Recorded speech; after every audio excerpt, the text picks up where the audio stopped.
Hello and welcome to Anchor. If you haven't heard about Anchor, it's the easiest way to make a podcast, and let me explain to you why. There's a creation tool that's located within the Anchor app, which will allow you to record and edit your podcast right from your phone or your computer. And then Anchor will distribute your podcast for you. That's also one of the perks of using Anchor. And then your podcast could be heard on Spotify, Apple Podcasts, and many more. You can make money from the podcast with no minimum listenership. It's everything you need in one place, which is in the Anchor app. So if you want to get started, and again, it's totally free, then download the free Anchor app or go to anchor.fm to get started today. Hello and welcome to Life as It Is with Dora Middleton. And today I will be talking about drug use, substance abuse. And I would like to start by saying this isn't anything new. I mean, it's been like this for years, but before it was just called, people just thought it was a bunch of druggies just out there using drugs, and they didn't need to be anywhere but in jail. And it was like they felt it was in the inner city, all of the inner cities. But now it's gotten to the suburban areas, and it's now called, they're basically, it's just an epidemic, It's a drug epidemic is what they're calling it.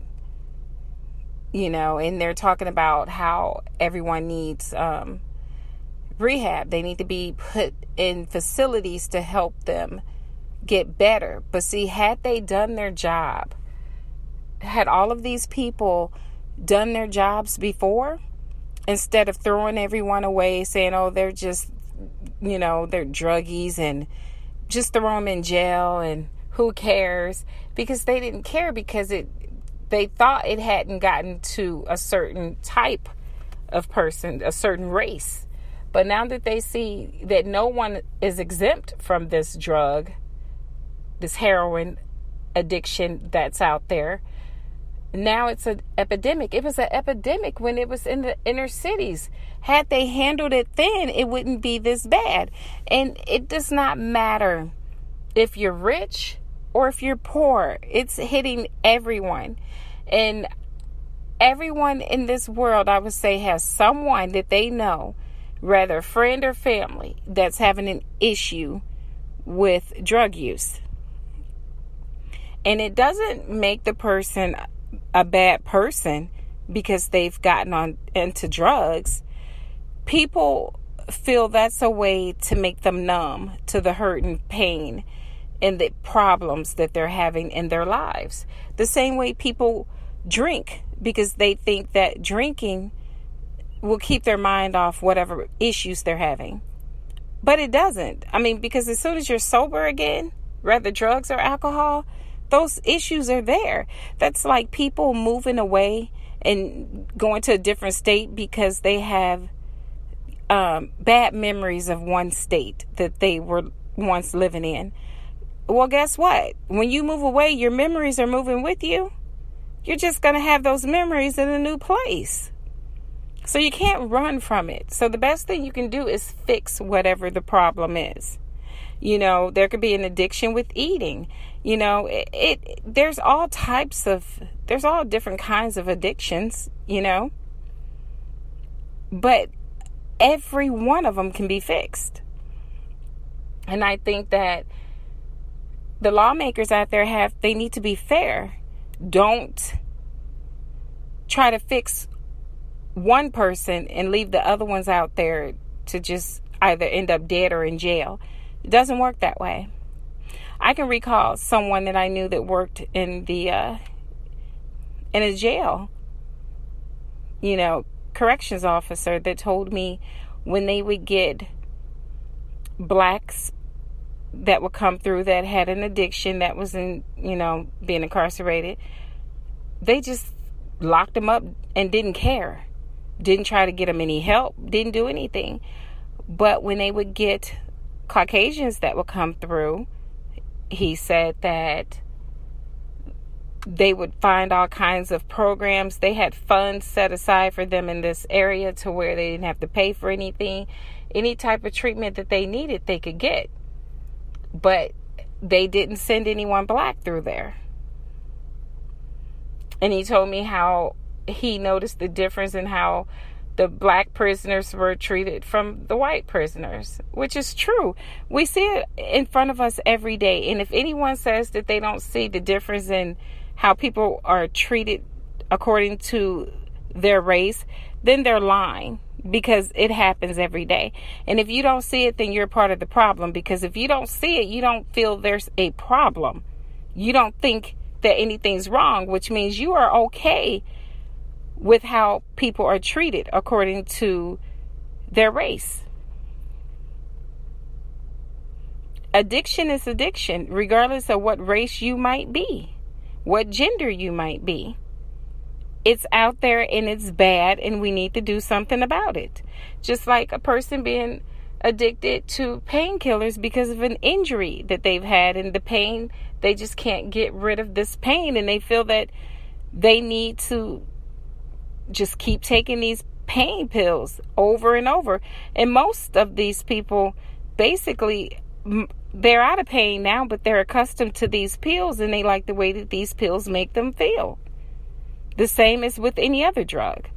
So I think that we need to do better in this country and help everyone, not just some people.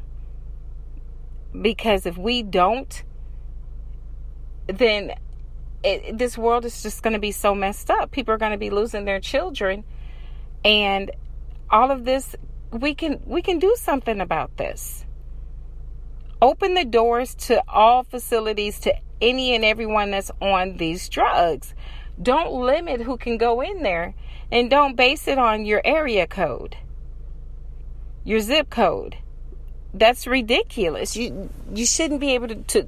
That is not right. It's not right at all.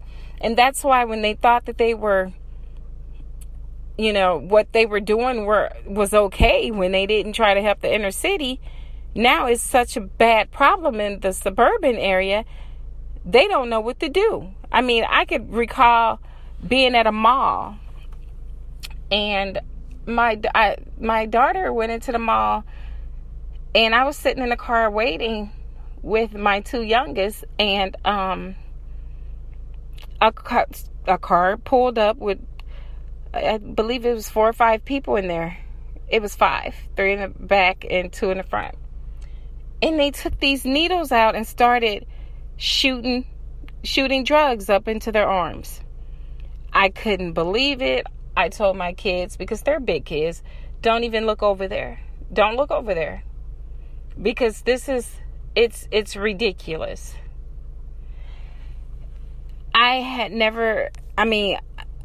In places you would never think that you would see needles on the ground, you've seen them. And where's this? And this is a suburban area. I live in a suburban area, predominantly white, if I'm going to be honest. Okay? And this is what you see. And when they were finished with their needles, because I can look right into the car, because one had the car door open, they all put the needles in the inside of their doors. People aren't careful with their drug use. There's a chance of hepatitis, or all different types of drugs, diseases out there that these drugs can cause a person to catch. And if you're stepping on dirty needles that people might drop out of their cars, I mean, it's sad. I don't look down on anyone that has any type of drug problem. I feel sorry for them, and I pray every day that they get help and that they don't allow drugs to kill them, because it's not getting any better. And I really believe that most people that's on drugs, they want help. They just don't know how to accept the help. And I also believe that we have to, in society, we have to know how to approach people. Don't approach them making them think, okay, I'm looking down on you. You're nothing. You're druggy. You're this and that. No, because if you do that, they're going to fight against you. They're going to fight because they don't want your help, because they think that you're looking down on them. Talk to these people. I've had conversations with people I don't even know. And I tell them, it doesn't make you a bad person because you're on drugs. You just have to help yourself, because if you don't want to help yourself, no one else is going to be willing to help you. You got to do for you. You have to do for you, because if you don't love yourself, who else is going to love you? So love yourself enough to try and get off these drugs, and as well as alcohol. You shouldn't wake up drinking or go to sleep drinking. I think there should never be a day that anyone drinks every day.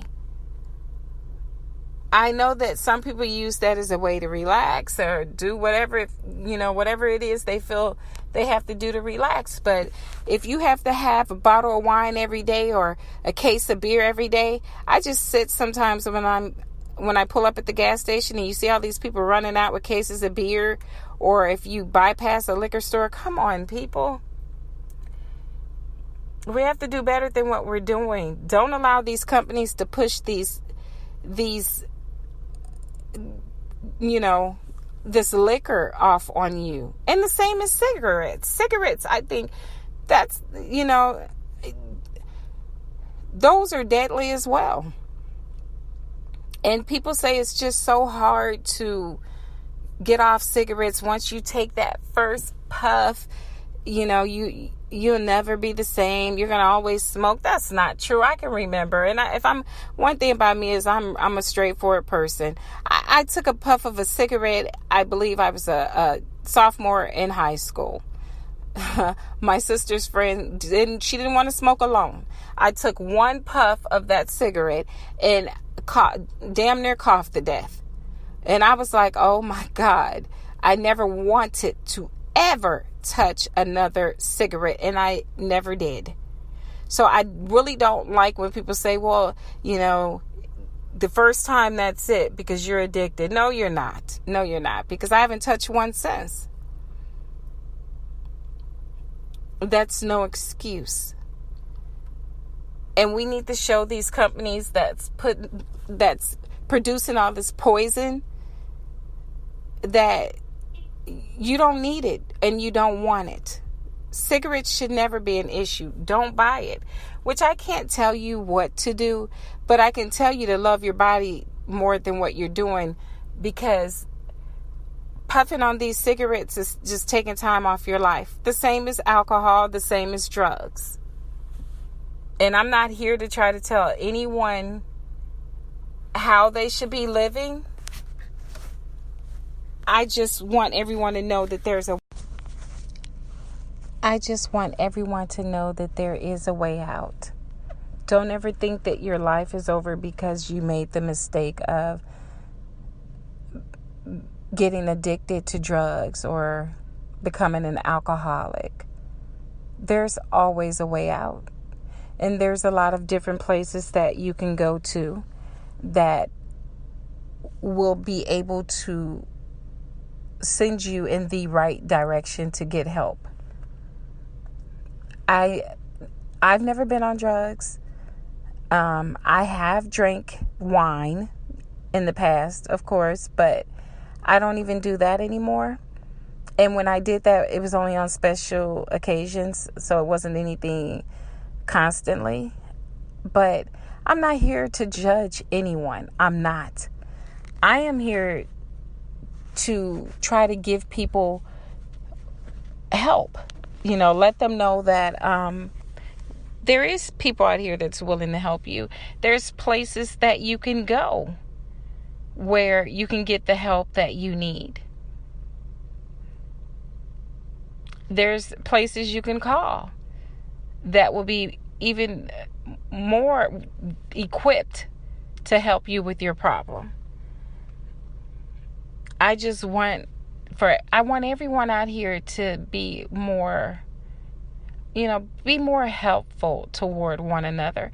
Don't be so judgmental. Don't make people think because they have this addiction, then it makes them a bad person or they're not worthy of loving. Come on now. These are people. These are human beings. They just dealt with their problems a different way. You have people that's addicted to sex.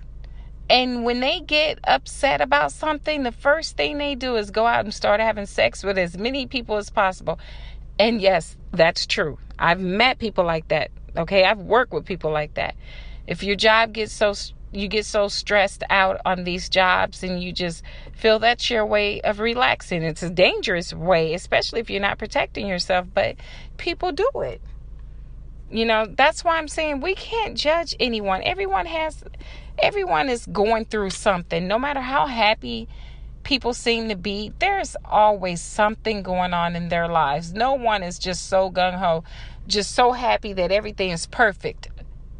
Life isn't perfect. I mean, there's some that may have money to where they never have to struggle again, but those people are more depressed than anyone else. So don't think that everyone doesn't have something that they're not pleased about in their life, because there's something. No matter who you are, there is something that you're not pleased about. So let's not judge anyone. So if you know someone that's in your family or any friends or your partner, your husband, your wife, whomever, if they have an addiction problem, get them help. Don't judge them. Don't make them feel like they're less than you. Don't make them feel like no one cares. Lend them a hand. Because I think right now in society, people have turned so cold-hearted, they don't care about anyone. They don't care about kids. They barely care about themselves. It's like everyone is so hateful at this point of time in life because of all the disgusting things that's going on in the world, to where no one cares anymore. And we need to change that. People need to start caring about others more.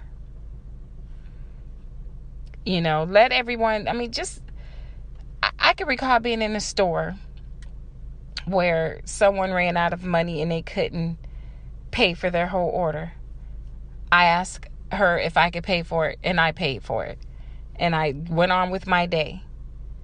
Okay? And I can recall being in line one day, and the woman in front of me, because we were all waiting to pay, she paid for her stuff, and then she told the lady, hey, go ahead and put this $20 on her stuff. And I was like, oh, okay. Me being me, I was like, no, that's okay. You can give it to someone else. I'm okay. Because I felt, well, to me, I didn't need it, so I shouldn't take it. Maybe someone else in the line needed it. But she insisted on me taking it. So I finally accepted it, and she said, just pay it forward, which that's exactly what I do. I will do that. If I'm anywhere and someone does not have the money to pay for something and I have it on me, I will pay. I don't turn anyone down, because you never know when you might need someone. And trust me when I say you will be blessed. And I don't want to miss out on any of God's blessings for me. He says it's better to give than to receive. So I don't mind helping people. We all should do that sometimes, because you don't know what people might be going through. Just because they keep a smile on their faces. I can recall being so stressed out when I get home from work, but no one would know it, because I keep this smile on my face, and because you're suppressing how you really feel, because you want everybody to think, oh, your day is just going so well. You really don't want anyone to know. And I know we're all like that. A person may ask you, how are you doing? You'll say, oh, I'm fine. I'm doing well. When you know all day long you're not. But you are okay pretending. Okay, so we're not doing anything different than what these other people that's having an issue with substance abuse. We're hiding how we really feel. We might not use drugs or alcohol to deal with our issues, but we're still suppressing, the issues we're having. Rather, you're just so exhausted from being overworked at your job, or you're so frustrated because you feel like you don't get a break. You're always taking care of home. Whatever the case may be, everyone has problems. And that's why we all need to start trying to help one another instead of judging one another, and just see how this world would change. But until we do that, it's always going to be in an uproar. Everyone's always going to have frowns on their faces, hatred. It's like everyone hates everyone right now. And that's not cool at all. Okay, I need to take a brief break, and I will be right back. Hello, and welcome back to Life as It Is with me, Dora Middleton. And in this segment, I've been talking about addictions, drug addiction, alcohol addiction, the addiction with cigarettes, basically addiction in general. So I wanted to give a number out to anyone that might be listening to my segment on addiction. And if they're needing help, I would like to give them the number to it's a national helpline for drug and mental health services. It's called SAMHSA, which stands for Substance Abuse and Mental Health Services Administration. The number is 1-800-662-4357. Everything is free and confidential, so if you need to use that number, please don't be afraid to. Again, it's SAMHSA, Substance Abuse and Mental Health Services Administration. It's a national helpline, and the number is 1-800-662-4357. It's 24 hours a day, 7 days a week, 365 days of the year. Hello, and welcome back to Life as It Is with me, Dora Middleton. And today in this segment, I covered drug and alcohol abuse. I was able to give out a toll-free number, which is a national helpline. It's for SAMHSA, which stands for Substance Abuse and Mental Health Services Administration. This line is open 24 hours a day, 7 days a week, and it's totally free and confidential. And if there's anyone out there that is in need of help to try to get off drugs or to let go of the alcohol addiction, actually, then this would be the place to contact. Because again, I didn't do the segment to make you feel like you're doing something wrong. I did the segment to let you know that there's people out here that actually do care about you all, regardless of the fact that you've gotten addicted to drugs or alcohol. Because like I explained earlier in the segment, everyone has their own demons. Everyone has their own problems. Whether they show it or not, everyone's dealing with something, whether it's stress or whatever. You could be a single parent, male or female. We are all dealing with our own stressful situations. So no one can judge someone else because of the way they're choosing to handle their stress. I'm just here to let you know that there is a way out. I'm not here to judge you. I'm not here to make you feel bad. I'm not here to make you think that you're less than. I am here to let you know there's people like me, among other people, that's here to help you.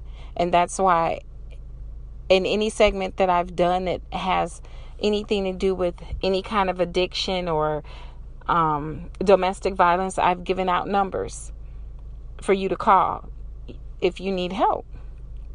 So I just want you, if you're listening to my segment and you are in need of help, just make sure you have this number handy, and I will repeat the number again. It's 1-800-662-4357, and it's Substance Abuse and Mental Health Services Administration. And whenever you feel you are in need of help, give them a call. It's totally confidential, and you can reach them 24 hours a day, 7 days a week. So if you're just having a bad night, bad day, call them. Don't do anything that could harm you. Just give them a call. And don't be afraid to call them, because that's why you're there. That's why they are there. They're there to help you. So I really do hope that you all have enjoyed this segment about addiction. Again, if there's anything else you would like to say, feel free to leave me a message, because you can do that too, and I do read them all. And let me know if there's something that I haven't talked about that you want me to talk about. Okay? But until next time, I would like to thank you all for joining me, Dora Middleton, with my podcast, Life as It Is with Me. And I will be talking to you later. Take care.